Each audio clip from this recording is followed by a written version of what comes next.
No one likes your food. My sister said it. Karma answered 2 months later. Thanksgiving was supposed to be my masterpiece. 11 years in a row, I had carried this tradition on my back, shopping lists that looked like military operations color-coded spreadsheets pinned to the fridge, 2 ovens working in harmony. Every detail accounted for gluten-free stuffing for Lisa, low-sugar cranberry sauce for Uncle Joe, a separate pan of mac and cheese without breadcrumbs, because Darren couldn't stand soggy food. I'd woken at 5:30 a.m., slid the turkey into the oven by 6, coached my kids through peeling potatoes while candles flickered and music hummed low. By late afternoon, 22 people sat in my house warm and fed. I looked out at them from the kitchen sink bone-tired but satisfied, thinking maybe, just maybe, someone would notice how much it took to make this feel seamless. And then Rachel stood up. She tapped her wine glass with a spoon like she was about to make a toast. I actually smiled, thinking she might say thank you, might acknowledge the invisible hours that went into this meal. Instead, her words sliced through the room. By the way, she said casually, we all kind of talked and decided you shouldn't host Thanksgiving anymore. It's nothing personal. It's just, you're too controlling. The air went still. Forks froze midair. My kid's eyes darted to me, wide confused. Darren, her husband, laughed like it was some sitcom punchline. Yeah, and honestly, he added, no one even likes your food that much. Too dry. Too fancy. Not comforting.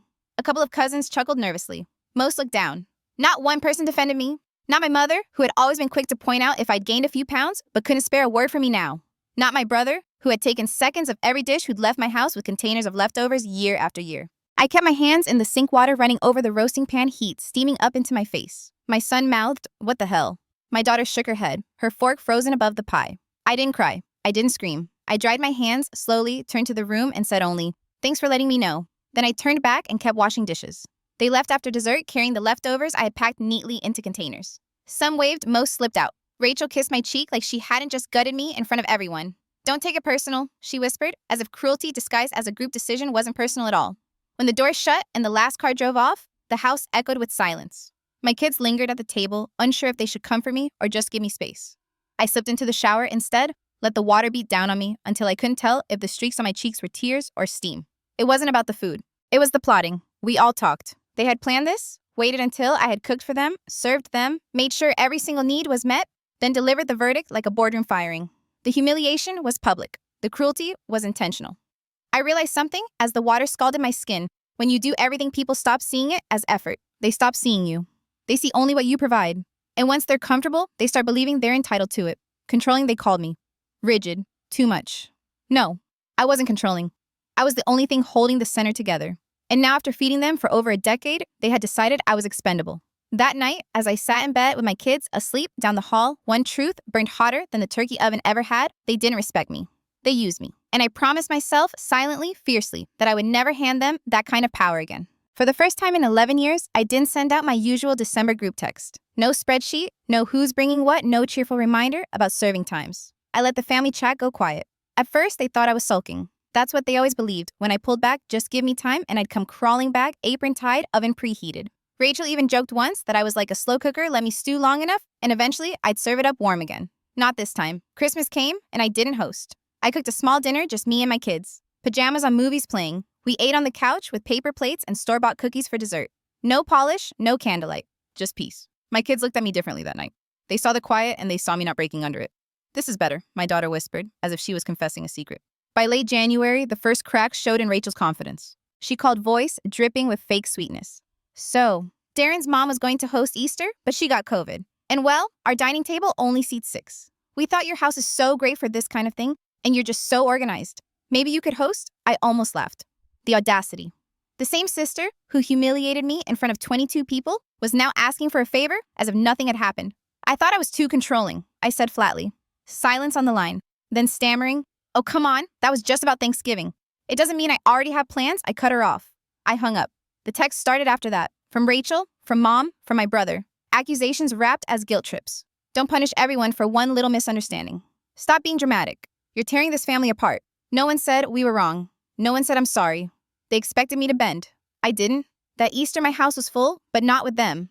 I invited close friends, people who'd never mocked me for trying too hard or called me controlling when all I did was care.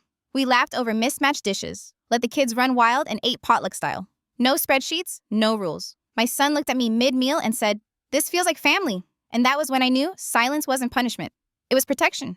By summer, the whispers reached me. A cousin texted casual as anything. Hey, are you too busy this year to do Thanksgiving? Rachel said, you've been overwhelmed. Too busy, overwhelmed. That was the story now, not humiliated, not betrayed, just a woman who couldn't handle the pressure. I read the text twice, felt the heat rise in my chest. They weren't just ignoring what happened. They were rewriting it. In their version, I hadn't been shoved out.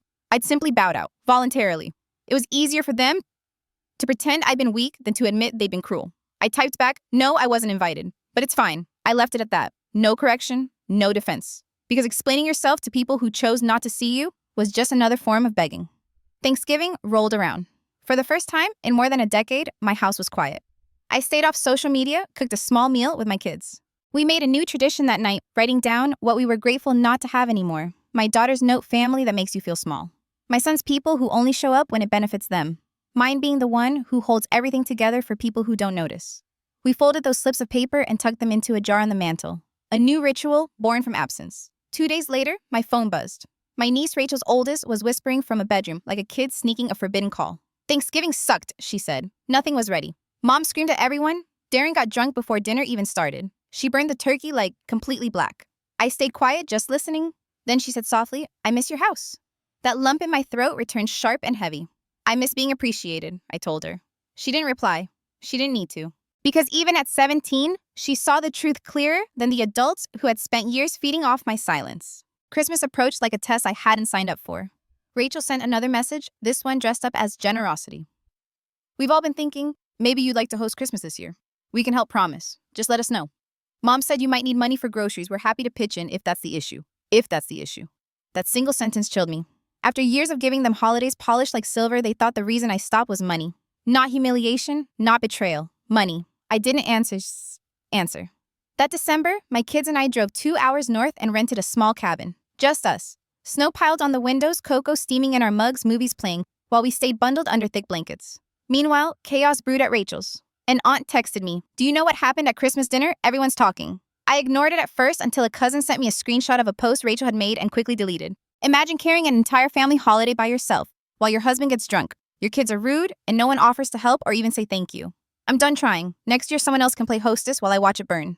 The words spread faster than she could erase them. By the next morning, the story had made its rounds, undercooked food trash overflowing Darren, hiding in the garage with a bottle my mother screaming about how ungrateful the younger generation was. And somewhere in that mess, someone mentioned my name. Rachel snapped, they said. Claimed I'd abandoned the family, left her to drown. But then, shockingly, my mother spoke up. For the first time, she didn't abandon us, she told Rachel. You pushed her out. I read that line twice in the screenshot. It didn't fix anything. It didn't heal the wound. But it was the first crack in their wall of denial, and it didn't come from me. They were finally being forced to sit in the ruin of a house I'd once held together. And without me, it was collapsing. January brought a voicemail I never thought I'd hear. My mother's voice smaller than I remembered. I want to say, I'm sorry. I should have spoken up last year. I let them hurt you, and I just watched it happen. I was wrong. I played it 3 times. It didn't undo the silence she'd chosen when my sister cut me down in front of everyone. But it was something. A thin crack of honesty after a lifetime of excuses. Then came the twist. Rachel tried a new tactic. Not text this time. Not posts. A letter. Handwritten sloppy cursive smudges where the ink blurred with tears or maybe wine. Pages long. She confessed she had been jealous of me for years. Said I made things look effortless and she hated that. That my kids respected me, that I ran a home that felt stable while hers was always crumbling. She admitted Thanksgiving wasn't about control or food, it was about rage. Rage that I had something she couldn't fake. Her words should have pierced me. They should have cracked something open. But all I felt was cold clarity. Because the letter didn't mourn me. It mourned what I gave them, the illusion of family. The comfort of a table that magically filled with food wine glasses, always refilled music playing in the background like life was beautiful. She missed the role I played, not who I was. And that was when it clicked. They never loved me. They loved the scaffolding I built around them. The order, the warmth, the structure. And once I stopped, they were left staring at each other. And they couldn't stand the reflection. For the first time, I saw my absence not as punishment, but as revelation. I hadn't broken the family. I'd simply stopped being the glue. And without me, they disintegrated. It was February when the line I'd drawn around my kids was tested. My daughter came home from school quieter than usual. She dropped her backpack, sat at the kitchen table, and stared at her hands. I asked what was wrong. She hesitated before blurting, Aunt Rachel called the school. She told them she was my emergency contact and asked if I could come to her house for dinner. My chest tightened. Rachel wasn't listed as an emergency contact. She never had been. She had tried to bypass me, go around me, reach my children behind my back. Something inside me snapped. I called the school that same afternoon. I told them no one was to pick up my children without my written consent. I erased every extended family member from the contact list. I made it airtight. Then I sent Rachel a message. Short, final. You don't get to cut me down, lie about me, then sneak behind my back to reach my kids. This isn't about the holidays anymore. This is about respect. And you have none left with me? She didn't reply. But my brother did. He sent a guilt-laced message about how family is complicated, how we'd all made mistakes, how Rachel was under pressure. I read it once, then left him unread, because I finally understood silence wasn't weakness. It was power. And for the first time, they were the ones squirming in it. Rachel and Darren's marriage began to unravel not long after that. Word spread quickly. Our relatives treated gossip like currency. Some said Darren mocked her at a New Year's party, joking she was trying to turn into her sister but couldn't pull it off. Rachel exploded, and Darren spent a week sleeping on the couch. Others whispered about screaming matches behind their closed doors. My cousin Lisa called one night, whispering like we were kids hiding in a closet again. She's unraveling, Lisa said. She's telling people you manipulated her, that you weaponized silence against the whole family. I laughed because how could silence be a weapon? It was the only shield I had left. Then came the knock I didn't expect. My mother stood on my porch one Sunday morning holding a plastic container of banana bread like it was a peace offering. She looked smaller, not in body, but in spirit, like someone who had finally lost control of the story she'd been spinning for years. She said Rachel accused me of poisoning my kids against her. I raised an eyebrow, and Mom added softly, I told her it wasn't true. I told her they've just seen everything clearly now. For the first time, I saw it in her eyes, recognition. She finally admitted without the excuses what they had all done to me. And then she asked the question I didn't see coming. Do you want to host Mother's Day this year? Just small? Just us. I looked at her for a long time before I said no. Because some doors once slammed shut aren't meant to be opened again. It arrived in my mailbox on a Tuesday afternoon, tucked between a utility bill and a flyer for discount carpet cleaning. At first, I didn't recognize the handwriting. The cursive was sloppy, almost frantic ink smudged in places as if her hand had been shaking. Rachel. The letter stretched over several pages front and back. She wrote that she was sorry, that she'd been jealous of me for years. She admitted I made things look effortless and she hated me for it. She resented how the family leaned on me, but never thanked me because deep down, she knew they didn't deserve me. She confessed that when she stood up that Thanksgiving and humiliated me, she didn't believe a word of it. She said it because she was angry, because she wanted to cut me down to size, because she couldn't stand the control and stability I had in my own home. Her words spilled like a confession no one had asked for. I miss the way you made us feel like a family. Without you, we're just people in a room. But even in her apology, the truth leaked out. She didn't miss me. She missed the illusion, the holiday magic I created. She missed the comfort, the structure, the warmth that I built with my bare hands. She missed what I gave, not who I was. I folded the letter and slipped it into a drawer. I didn't write back. I didn't call. But for days, the words clawed at me. Not because they softened me, but because they clarified everything. They never loved me. They loved the role I played. And when I stepped away, the entire facade crumbled. Rachel wanted forgiveness, but what she needed was consequences. Real ones. Something she couldn't delete or rewrite. And I was ready to give it to her. For years, my family fed off me like a machine they never had to maintain. When I shut it down, they panicked. But instead of trying to fix what they broke, they begged me to plug myself back in. Rachel's letter made one thing clear: she didn't want me. She wanted the illusion. The holidays, the music, the perfect table settings, the comfort of something that looked like love, even if it was built on my exhaustion. So I made a decision. I wasn't going to waste one more ounce of effort on people who only valued the role I played. I would take everything I had given them all that time, planning energy, and give it to people who would actually see it. There's a community center downtown that runs holiday programs for foster kids and families barely scraping by.